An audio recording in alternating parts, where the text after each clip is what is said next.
Hello everyone, welcome you all at Lokesh sir unlimited study zone. So बच्चों, start कर रहे हैं मैथमेटिक्स। हायर मैथमेटिक्स का टॉपिक कहा जा सकता है बच्चों।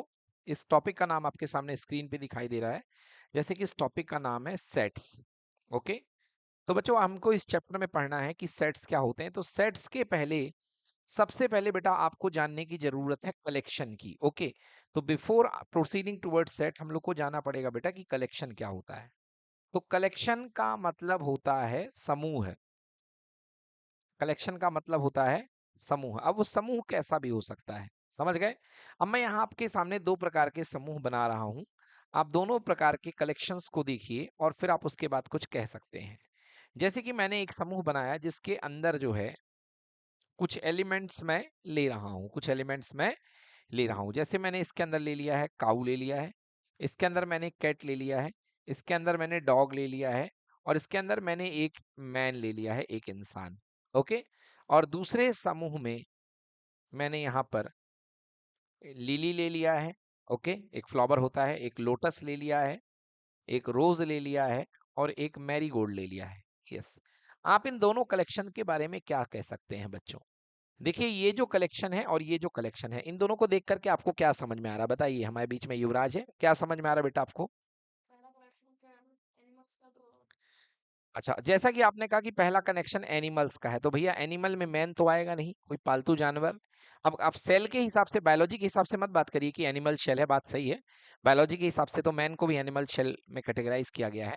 बट यदि हम बात करें तो काऊ पालतू जानवर है, कैट पालतू जानवर है, जाओ डॉग एक पालतू जानवर है, बट इंसान को पालतू जानवर नहीं कहा जा सकता। क्लियर हो गया कि नहीं हो गया?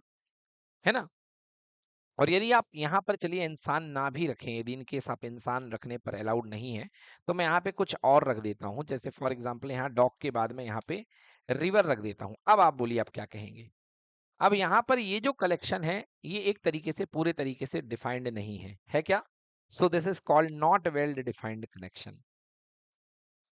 Not well defined collection.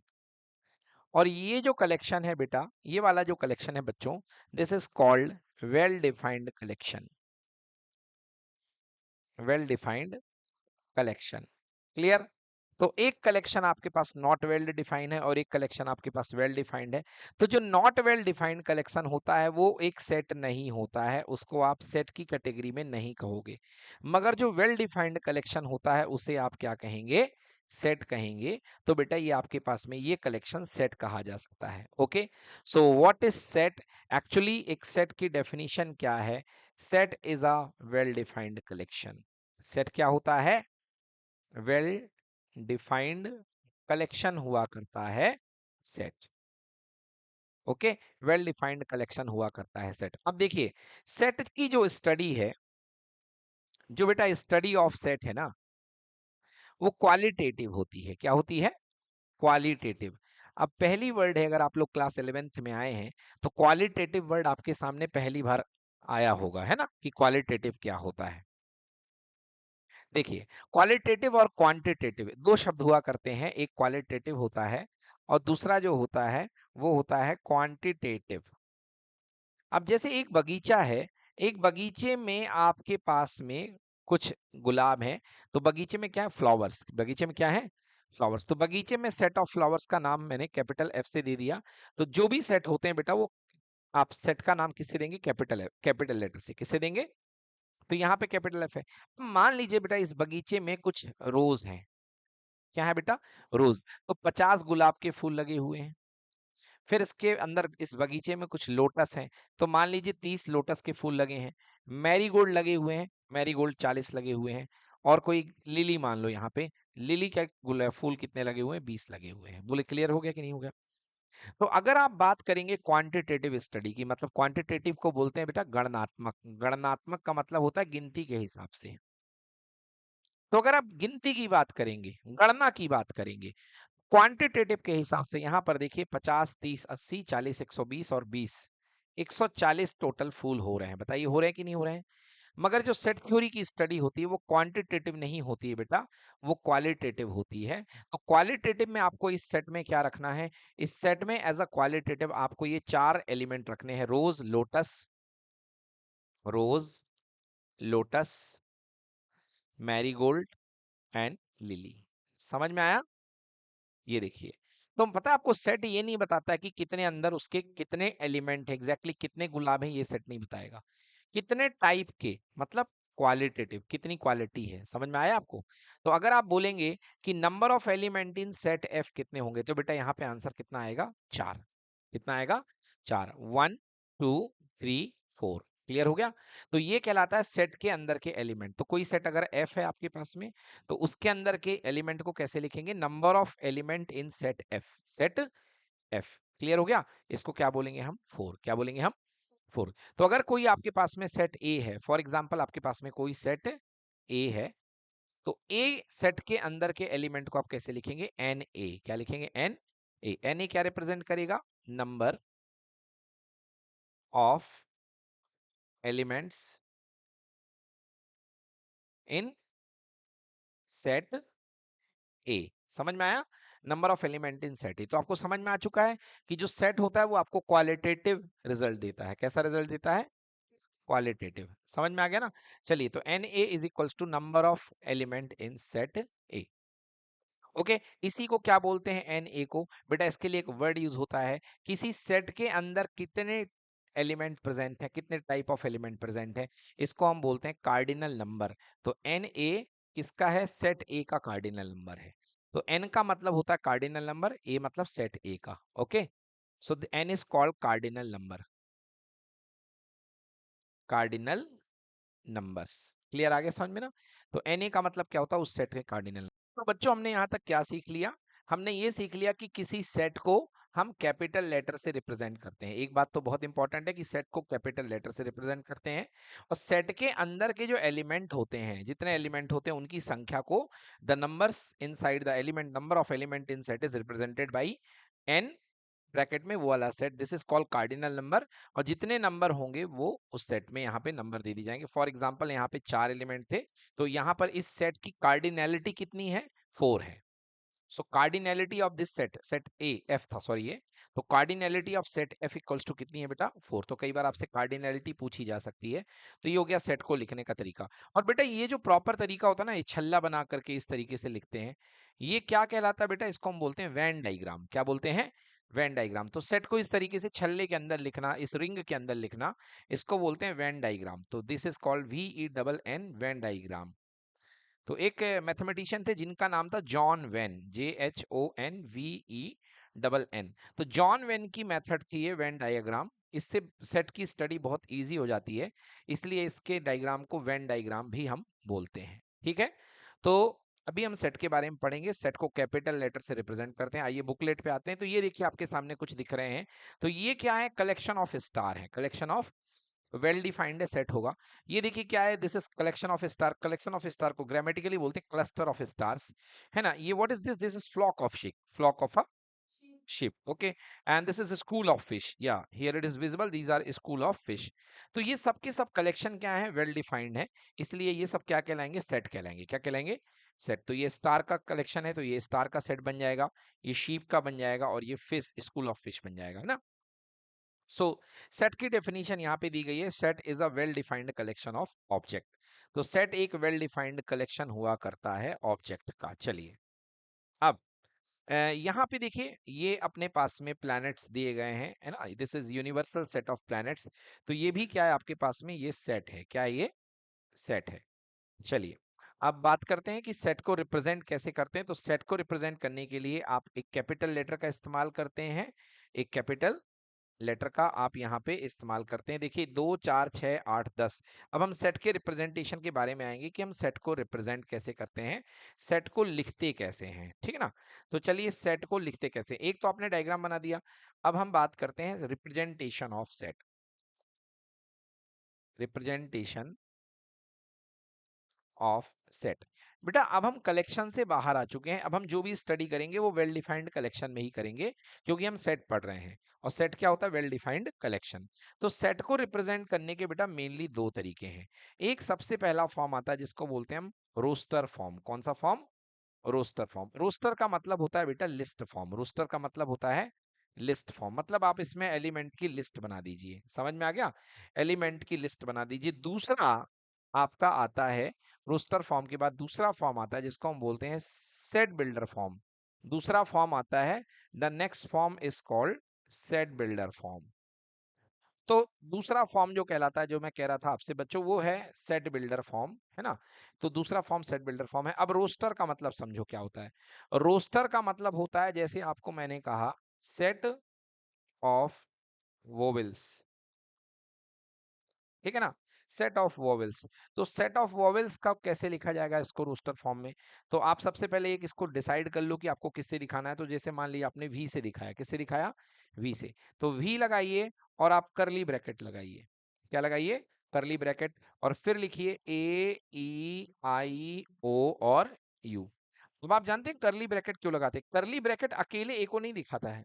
करली ब्रैकेट इस संभावना को बताता है, इस पॉसिबिलिटी को बताता है कि ये जो सेट आपका वॉवेल है, मान लो इसको मैं वेन डायग्राम से दिखा रहा हूं, तो वॉवेल है, इसके अंदर मिनिमम एक ए से लेके अनेक ए हो सकते हैं। मैंने बताया आपको कि जो सेट होता है ना, क्वालिटेटिव स्टडी देता है। अब अगर एक ए है तो भी उसको एक ए लिखेगा, और अगर अनेक ए हैं तो भी उसको एक एक ही ए लिखेगा। जैसे यहाँ पे मैंने बताया था कि एक, मैं यहाँ पे बगीचे में 50 रोज हैं, तब भी उसको केवल एक बार ही लिखा जाएगा। समझ में आया। तो सेट के अंदर लिखी हुई चीजों से केवल आपको क्वालिटी पता चलती है, उसकी क्वांटिटी पता नहीं चलती है। समझ में आ गया।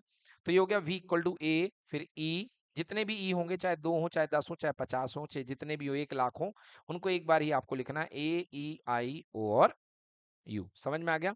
तो ये अपने पास में हो गया, इसको बोलते हैं अपन रोस्टर फॉर्म। क्या बोलते हैं, roster form. Clear. So this is called roster form. अब आप ध्यान से देखिए यहाँ पे, ये जो से ए है, किसका एलिमेंट है, वी का है ना। तो क्या लिखा जाता है, A is the element, A is the element of V. तो ऐसे लिखते हैं, A belongs to V, A belongs to V. याद रखिएगा, हमेशा एलिमेंट के लिए यूज करते हैं लेटर ई, इस तरीके का। इसको बिलोंग्स टू बोलते हैं। क्या बोलते हैं, बिलोंग्स टू, बिलोंग्स टू। तो बिलोंग्स टू वर्ड किसको रिलेट करता है, बिलोंग्स टू वर्ड एक एलिमेंट को सेट से रिलेट करता है। हमेशा याद रखिएगा कि अगर आप बिलोंग्स टू यूज कर रहे हैं, तो जो लेफ्ट वाला होगा बेटा, वो हमेशा एलिमेंट होगा। क्या होगा, लेफ्ट वाला हमेशा एलिमेंट, और जो राइट वाला होगा बेटा, वो हमेशा सेट होगा। हमेशा क्या होगा, सेट होगा। क्लियर हो गया। तो element always belongs to a set. Clear हो गया। Element always belongs to a set. तो मैं क्या लिख सकता हूं यहाँ पे, मैं लिख सकता हूं A belongs to set V, element E belongs to set V, element I belongs to set V, element O belongs to set V, A E I O U, element U belongs to set V. Clear हुआ। तो ये जो हैं, ये अपने पास में बेटा जो एलिमेंट दिख रहे हैं, ये क्या कर रहे हैं, ये बिलोंग कर रहे हैं डिफरेंट डिफरेंट एलिमेंट है, जो कि सेम सेट को बिलोंग कर रहे हैं। क्लियर हो गया। इस तरीके से रिलेशनशिप लिखी जाती है। अगर मैं कार्डिनैलिटी की बात करूं, तो number of element in set भी कितना हो जाएगा बेटा, 5। कितना हो जाएगा, 5। देखिए 1 2 3 4 5। अगर मैं एक अनादर एलिमेंट ले लूं बी, तो मुझे बताइए क्या स्मॉल बी सेट का मेंबर है कि नहीं है।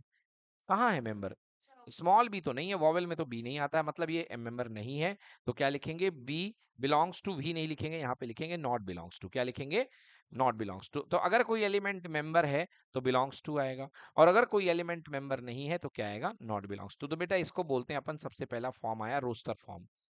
अब रोस्टर फॉर्म के बाद आता है, अगला है set builder form. Set builder form अपने आप में ही बड़ी प्यारी चीज है, बड़ी महान चीज है। देखिए set builder form, set builder form में आप क्या करते हैं, आप स्टेटमेंट लिखते हैं। क्या लिखते हैं बेटा, स्टेटमेंट, स्टेटमेंट। रोस्टर फॉर्म में आपको जानकारी होनी चाहिए कि सारे एलिमेंट क्या हैं, मगर सेट बिल्डर फॉर्म में आपको सारे एलिमेंट की जानकारी नहीं होनी चाहिए। आप स्टेटमेंट लिख सकते हैं। मैं पहला यही लिखूंगा तो आपको समझ में आ जाएगा। जैसे फॉर एग्जांपल मान लीजिए आपके पास यही सेट है, सेट ऑफ वॉवेल वी है, जिसके अंदर के एलिमेंट है ए ई आई ओ यू। अब आपने अभी इसको रोस्टर फॉर्म में लिखा था तो इस तरीके से लिखा था। अब आप इसको सेट बिल्डर फॉर्म में लिख रहे हैं तो कैसे लिखेंगे, देखिए V, V is the set of, है ना। जब भी ब्रेकेट लग जाए मतलब क्या है, सेट है। क्या है मतलब, सेट है। V is the set of element X, element X। अब X क्या है बेटा, X ये भी हो सकता है, X ये भी हो सकता है, X ये भी हो सकता है, X ये भी हो सकता है, X ये भी हो सकता है। मतलब इन सब के लिए जो जनरल एलिमेंट है, आपने उसका नॉमिनेशन क्या दे दिया, X दे दिया। है ना। इन सब के लिए जो जनरल एलिमेंट है उसका नाम आपने दिया, क्या दे दिया, एक्स दे दिया। फिर लिखेंगे सच दैट, सच दैट मतलब इस प्रकार से, सच दैट, है ना, या जहां पर, जहां पर। व्हाट इज एक्स, अब एक्स की कहानी लिखो, सच that x is vowel in English alphabet, alphabet.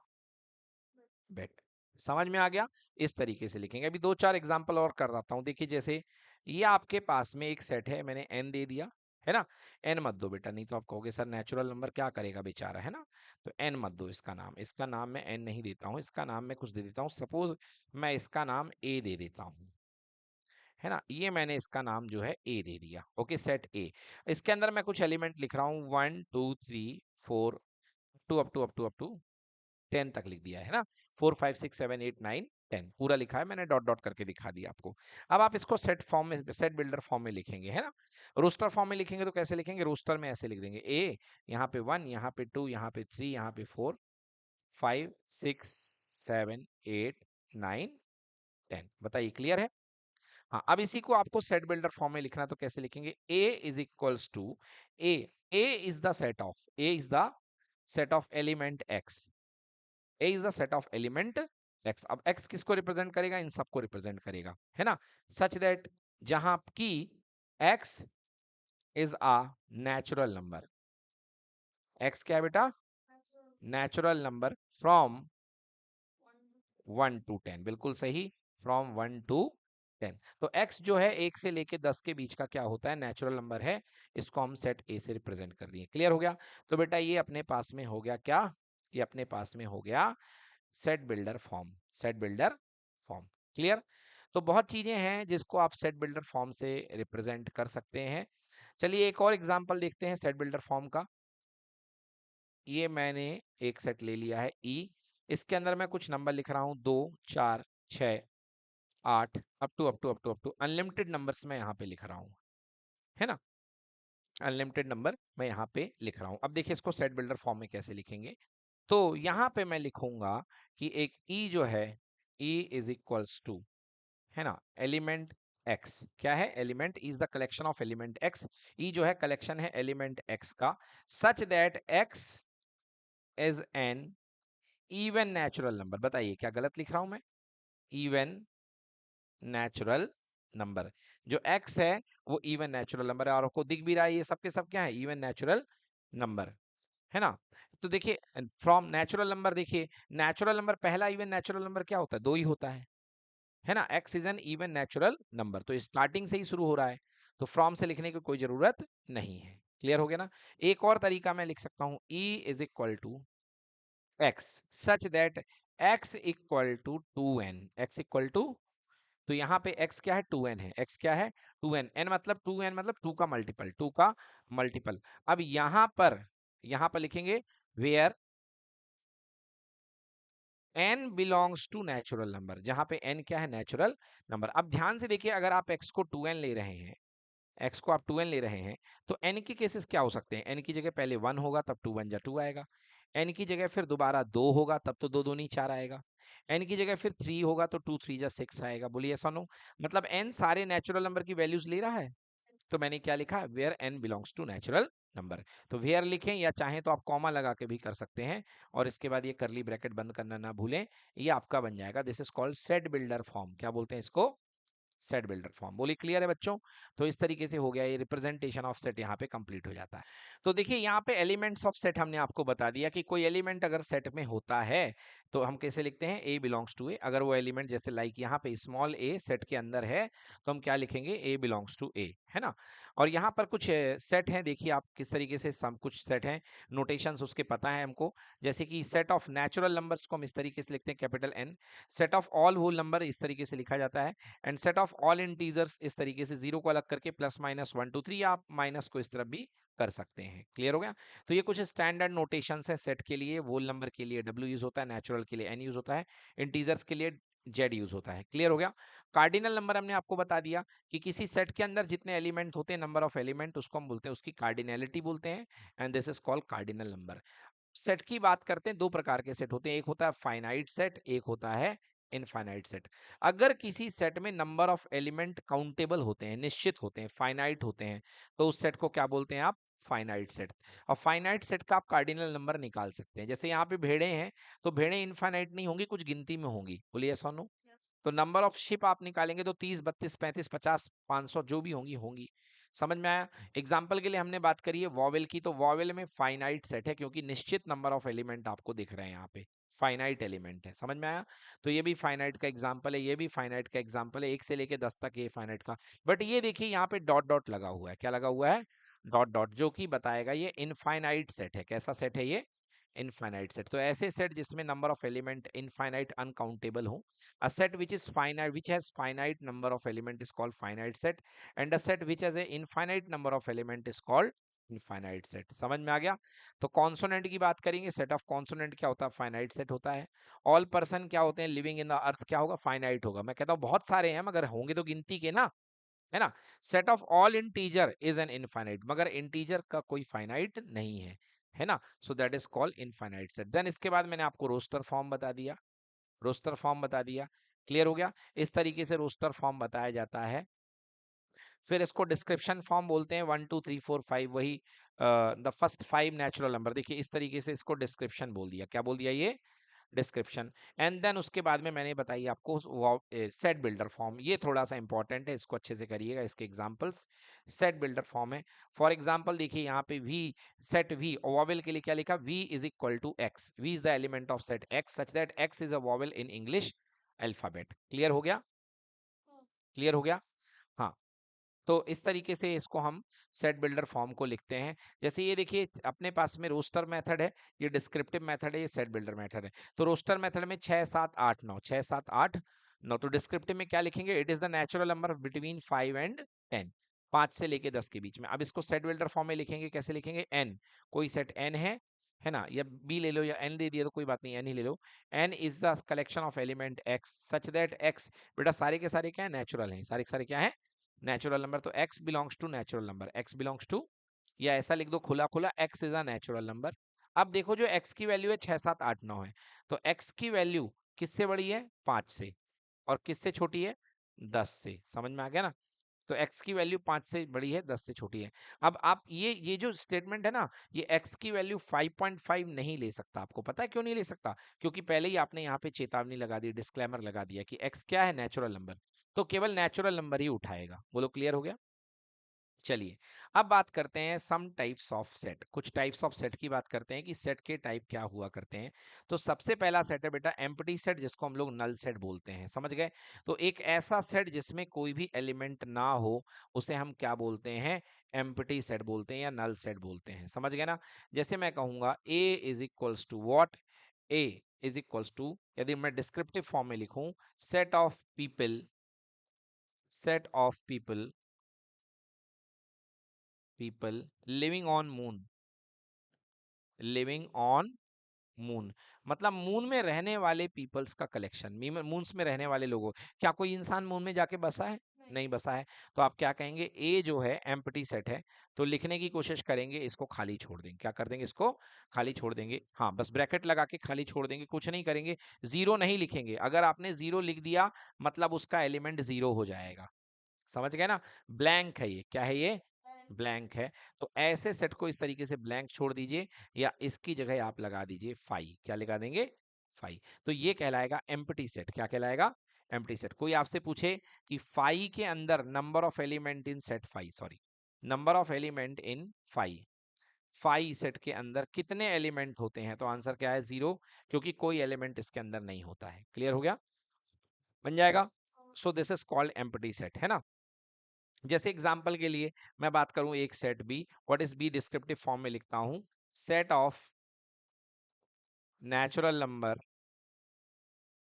Natural number between 2 and 3। अब बताइए 2 और 3 के बीच में कितने नेचुरल नंबर होते हैं? कोई नहीं। नेचुरल नंबर, रियल नंबर नहीं पूछा मैंने, रेशनल नहीं पूछा है, मैंने नेचुरल नंबर पूछा है। तो भैया नेचुरल नंबर 1 2 3 तो होते हैं। अब बीच में बोल रहा है, बीच में तो कोई नेचुरल नंबर होता ही नहीं है ना। जीरो भी नहीं लिखना है, तो आपको क्या लिखना है? आपको लिखना है b is equals to 5, b is equals to five लिख दो या ऐसे करके छोड़ दो। So this refers you empty set. किसको रेफर करेगा? एम्प्टी सेट को बच्चों ये आपको रेफर करेगा। So this is called empty set.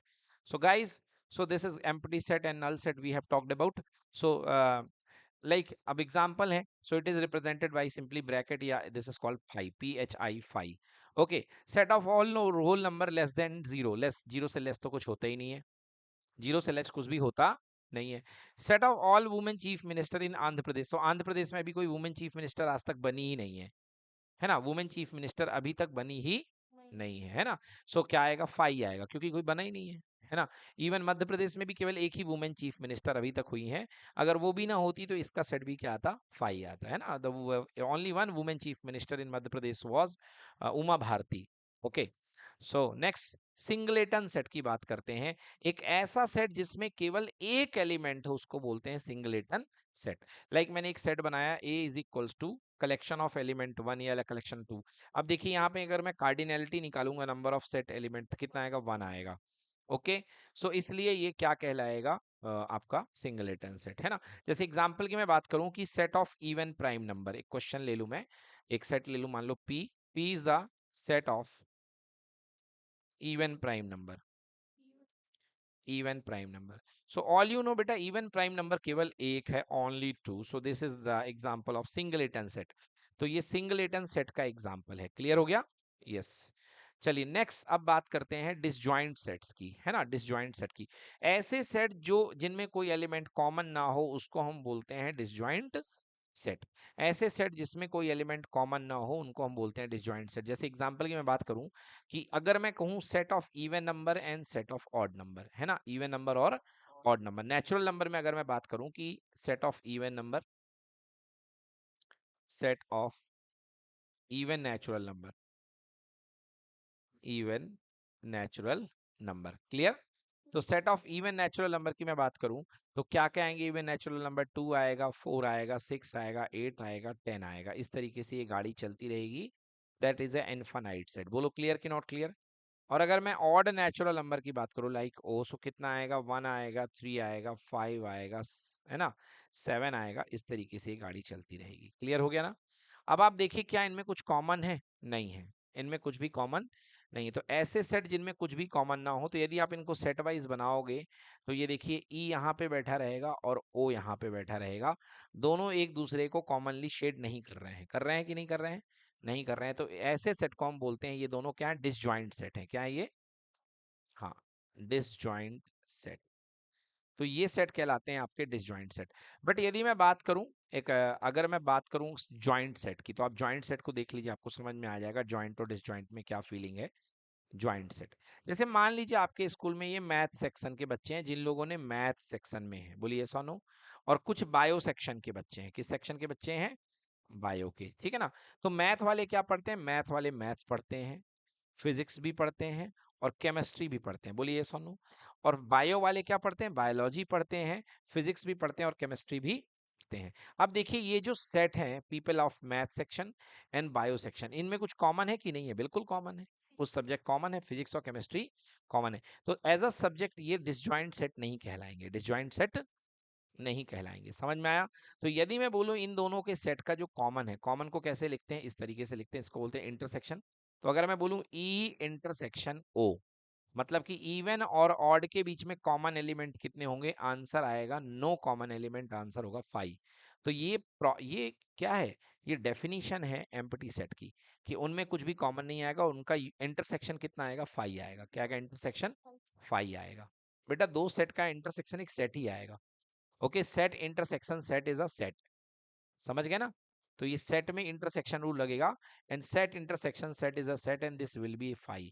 और यहाँ पे देखिए, यहाँ पे दोनों का कॉमन मैथ्स इंटरसेक्शन बायो, है ना। तो मैथ सेक्शन और बायो सेक्शन का जो इंटरसेक्शन आ रहा है, फाइव नहीं आ रहा है, फिजिक्स आ रहा है, और कौन आ रहा है? केमिस्ट्री आ रहा है। तो ये एम्प्टी सेट, सॉरी, ये जॉइंट सेट है। कैसे सेट है ये? Joint set. तो ये मैंने बता दिया आपको बेटा, जॉइंट सेट हो गया और डिसजॉइंट सेट हो गया। डन। अब बच्चों बात करते हैं ऑपरेशन ऑन सेट्स की, कि सेट के ऑपरेशन क्या होते हैं। जैसे बेटा हमारी मैथमेटिक्स होती है ना, हमारी मैथमेटिक्स किसकी होती है, नंबर की। तो नंबर में या एलजेब्रा में जो ऑपरेशन लगते हैं वो क्या होते हैं, प्लस होता है, माइनस होता है, डिवीजन होता है, मल्टीप्लाई होता है, समझ गए ना। तो ये होते हैं operation on numbers, operation on numbers. But now हमको पढ़ना है बेटा operation on sets, operation on sets. तो सेट पे कौन कौन से रूल्स लगते हैं, सेट पे कौन कौन से ऑपरेशन लगते हैं। तो सेट पे आप क्या क्या ऑपरेट कर सकते हो, सबसे पहले सेट पे ऑपरेट कर सकते हो आप यूनियन, मतलब जैसे प्लस टूल होता है वैसे ही यूनियन होता है, समझ गए ना। तो एक तरीके से दो सेट का एडिशन हो जाता है यूनियन, क्या हो जाता है, यूनियन। इसको कैसे शो करते हैं बेटा, दो सेट में यूनियन, इस वाले से, समझ में आया ना, ये यू से शो करेंगे। दूसरा सेट का जो रूल होता है, दूसरे सेट का जो ऑपरेशन होता है, दैट इज कॉल्ड इंटरसेक्शन। क्या होता है बेटा, इंटरसेक्शन। इंटरसेक्शन मतलब कॉमन पार्ट निकालने के लिए। तो ये बेटा उल्टा यू लगा दो तो क्या हो जाएगा, इंटरसेक्शन, ठीक ना। तीसरा होता है बेटा इनवर्ट। क्या होता है, invert, invert of a set. तो जैसे कोई सेट आपके पास में ए है, तो ए का इनवर्ट या कॉम्प्लीमेंट बोलते हैं इसको, ए को इनवर्ट मत बोलो बेटा, इसको कॉम्प्लीमेंट बोल देते हैं, इनवर्ट कहना गलत होगा। कॉम्प्लीमेंट, कॉम्प्लीमेंट, कॉम्प्लीमेंट का मतलब बेटा कि तुम ना होते तो क्या होता, मतलब तुम्हारा दूसरा हिस्सा जो दिखाई नहीं दे रहा है। जैसे सिक्के में हेड आया है, तो हेड ना होता तो क्या होता, टेल होता, समझ में आया ना। तो कॉम्प्लीमेंट का मतलब होता है कि कुछ उसको दूसरा पार्ट, उसका दूसरा पार्ट, अभी डिटेल में समझेंगे। एक एक्शन हो गया यूनियन हो गया, दूसरा इंटरसेक्शन हो गया, और फिर क्या हो गया, कॉम्प्लीमेंट हो गया। चौथा पार्ट होता है बेटा डिफरेंस ऑफ टू सेट्स। हाँ, डिफरेंस ऑफ टू सेट्स।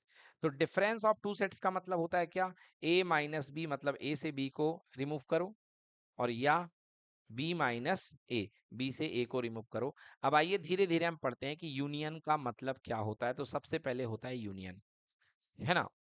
तो यूनियन, हाँ बच्चों, इसमें प्लस माइनस मल्टीप्लाई कुछ नहीं होता है, ये अलग प्रकार का एलजेब्रा है, इसमें इनके अलग रूल्स लगेंगे, ये आपके रूल्स लगाने हैं। सबसे पहले हम पढ़ते हैं यूनियन ऑपरेशन। कौन सा ऑपरेशन पढ़ने वाले हैं, यूनियन ऑपरेशन हम पढ़ने वाले हैं। तो यूनियन ऑपरेशन में सपोज मान लीजिए आपके पास में एक ये सेट ए है, और एक ये सेट क्या है, बी है। तो अगर आप लिखेंगे कि A union B, A union B, तो ए यूनियन बी जो तैयार होगा वो क्या होगा, ए यूनियन बी एक एलिमेंट होगा एक्स, ए यूनियन बी किसका एलिमेंट होगा, एक्स, सच दैट, इस प्रकार से, सच दैट जहां की, सच दैट का मतलब होता है जहां की, जहां की, है ना, सच दैट, इस प्रकार से, सच दैट जो x होगा बेटा वो किसका एलिमेंट होना चाहिए, a का, x किसका होना चाहिए, a का, और या तो x a का हो या x b का हो। आई मीन टू से बेटा आपको सारी पॉसिबिलिटी लिखनी है, x के सारे फॉर्मेट आ जाएंगे, समझ में आ गया, x a का हो या x b का हो, क्लियर। आइए देखते हैं कि एग्जाम्पल के थ्रू किस तरीके से। यहाँ देखिए ए दिया है 1 2 3 4 5 6 7 8, ए दिया है, और यहाँ पे दिया है B2 4 6 8 9 11, क्लियर। अगर एज अ वेन डायग्राम इसको हम बना लें तो देखिए कैसा हो जाएगा, ये ए है और ये क्या है, बी है। कॉमन पार्ट जो दोनों में है देखिए, दो है ना, चार है, तो दो है, चार है, छह नहीं है, आठ भी है, ये देखिए, तो 2 4 8, तो मतलब 2 4 8 यहाँ बैठे होंगे, बैठे होंगे, 2 4 8 यहाँ बैठे होंगे। यहाँ पे क्या बैठा होगा, 1 5, ए की तरफ होगा 1 5, और बी की तरफ कौन होगा, 9 और 11, ठीक है ना। अब ए यूनियन भी मतलब ऑल पॉसिबिलिटी, तो ए यूनियन भी मतलब सारी पॉसिबिलिटी। तो यदि देखें आप पूरी पॉसिबिलिटी को, तो ए यूनियन भी क्या बनेगा, इन दोनों का यूनियन, तो ऑस पॉसिबिलिटी देखिए 1 2 3 4 5 6 7 8 9 और 11, मतलब सारे एलिमेंट आपने ले लिए हैं। सो यूनियन का मतलब होता है सारे एलिमेंट, क्लियर हो गया। इंटरसेक्शन का मतलब बेटा ये बीच वाला रीजन केवल। तो इंटरसेक्शन की डेफिनेशन कैसे लिखी जाती है, ये लिखी है इंटरसेक्शन की डेफिनेशन, ए इंटरसेक्शन बी का मतलब is the collection of element x, such that को बेटा ऐसे लिखो या ऐसे लिख दो, such that x is the element of A. अब और नहीं आएगा, अब आएगा एंड, कंपल्सन है, एंड का मतलब कंपल्सन है कि तुम भी रहोगे, मतलब एक्स ए का मेंबर हो, और साथ ही साथ एक्स किसका मेंबर हो, बी का भी मेंबर हो, क्लियर कि नॉट क्लियर।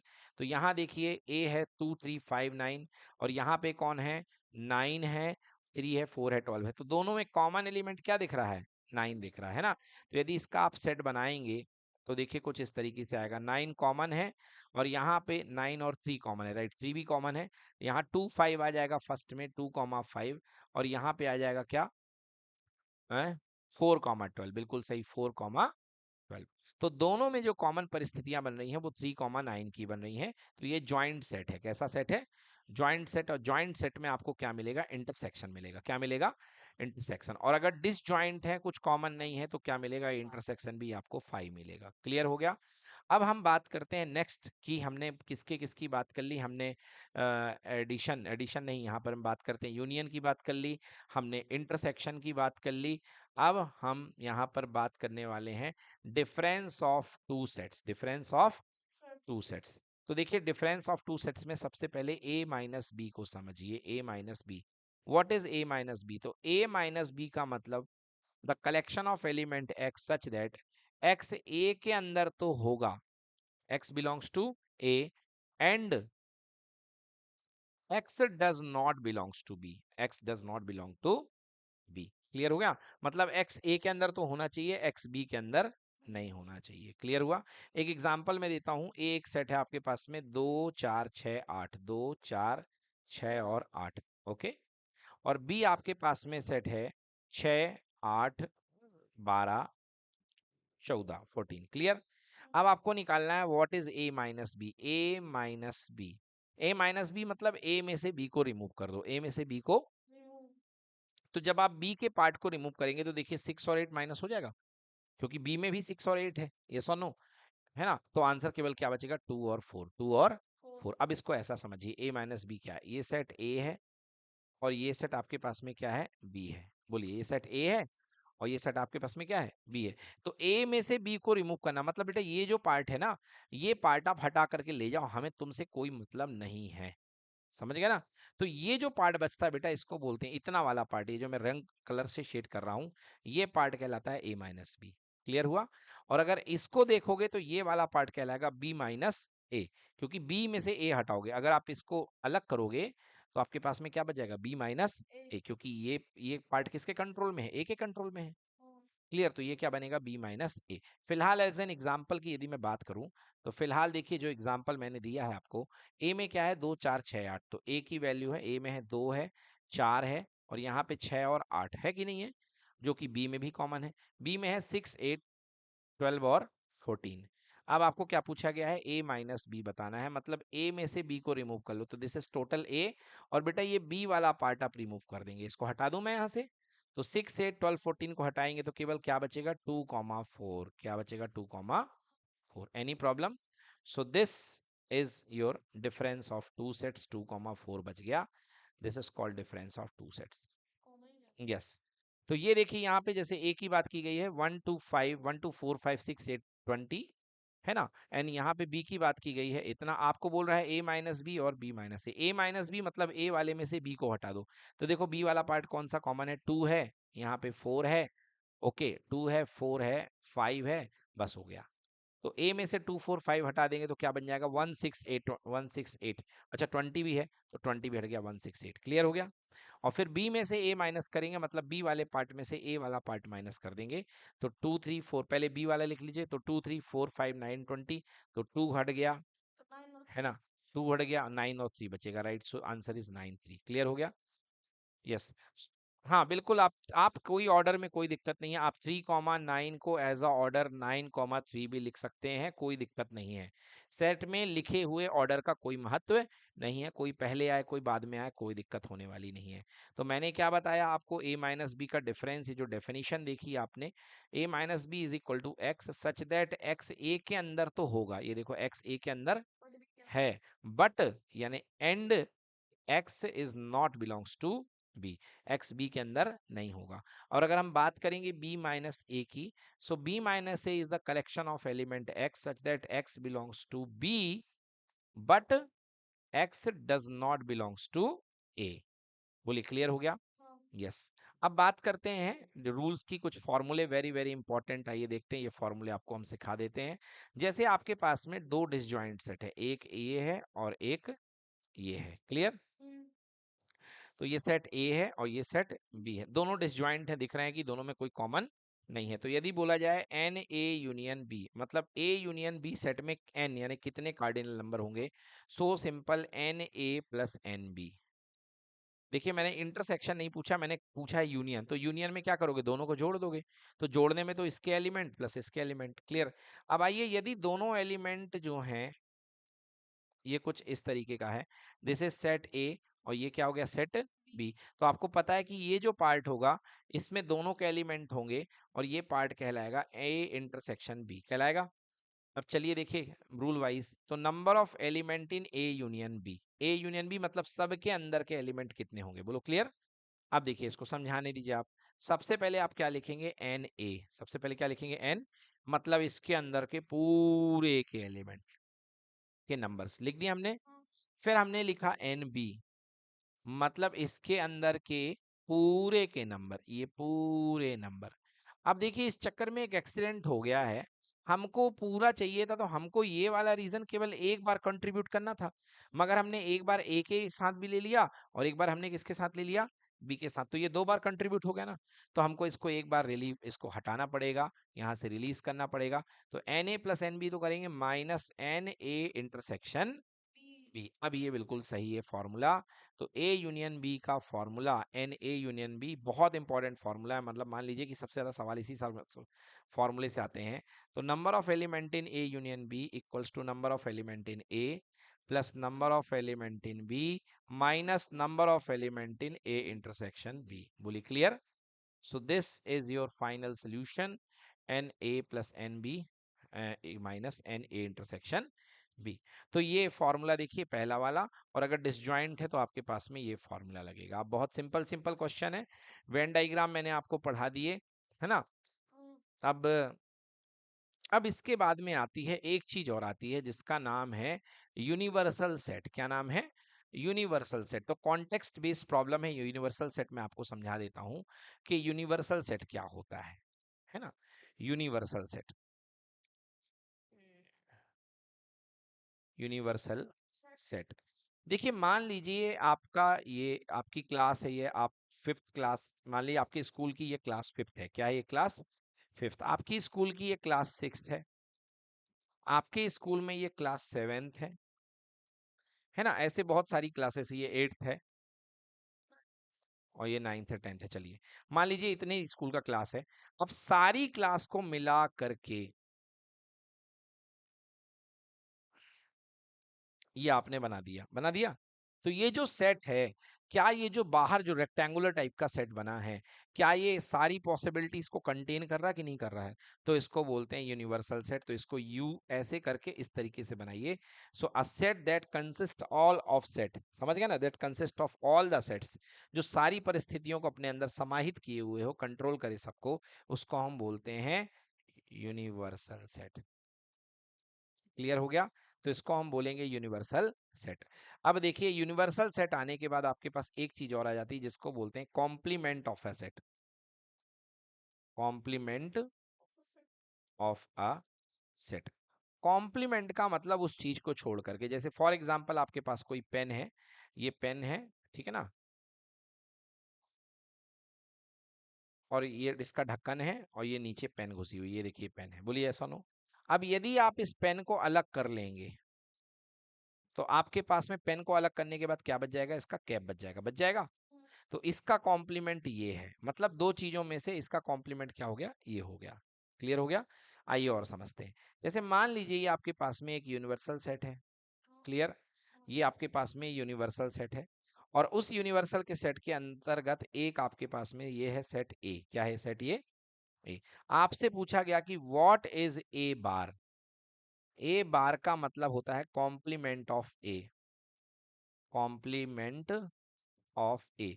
इसको हिंदी में सिंपली बोलते हैं ए का ना होना, ए का ना होना। तो आप देख रहे हैं ये जो पॉसिबल, ये जो परिस्थितियां हैं इसके अंदर, ये ए के होने की है, बताइए है कि नहीं है, ये ए का इलाका है। अगर हम बात करें कि ए के ना होने का इलाका क्या होगा, तो ये देखिए ये सारा इलाका जो है यहाँ पे ए नहीं हो रहा है, बताइए हाँ या ना।